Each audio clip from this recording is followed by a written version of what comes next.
qui est la présidence. Donc, cette présidence-là fonctionne comme une monarchie, entre guillemets, une monarchie républicaine, dans la mesure où le président de la République est voté. Je n'ai pas dit l'empereur est voté.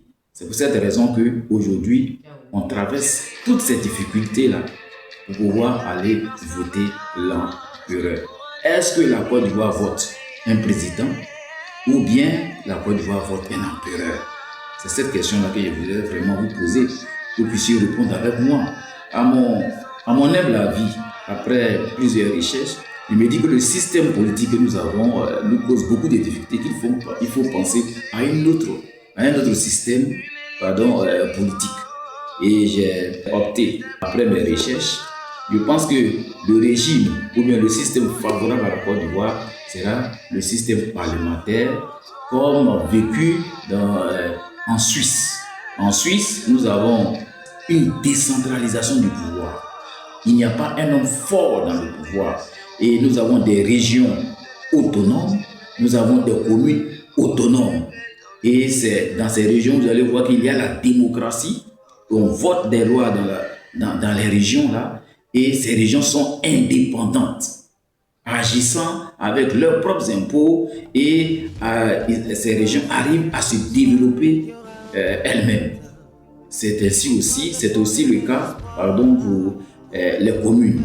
Donc, pour moi, il faut décentraliser, enlever tout ce grand pouvoir d'empereur au président de la République de la Côte d'Ivoire, en nous fondant avec un nouveau régime. Et donc, le régime de la Suisse est vraiment un bon régime pour moi. Et je voudrais vraiment savoir, vous aussi, qu'est-ce que vous en pensez. Mais si nous n'arrivons pas et que nous voulons garder encore ce mot président qui nous plaît peut-être, nous pouvons passer au régime des États-Unis. Voici un régime qui est fédéral. Il y a 52 États là. Il ne peut pas prendre une décision sur un État. Lui seul, il ne peut pas, parce que l'État est mieux gouverné et l'État a ses lois. Il y a la loi fédérale, mais l'État a ses lois. Donc le président de la République ne peut pas, du jour au lendemain, prendre des décisions comme ça. Mais le président de la République des États-Unis est l'homme le plus puissant du monde. Mais il n'est pas l'homme le plus puissant des États-Unis à cause des lois et des institutions qui sont fortes. Il n'est pas l'homme le plus puissant des États-Unis. C'est pourquoi il est puissant.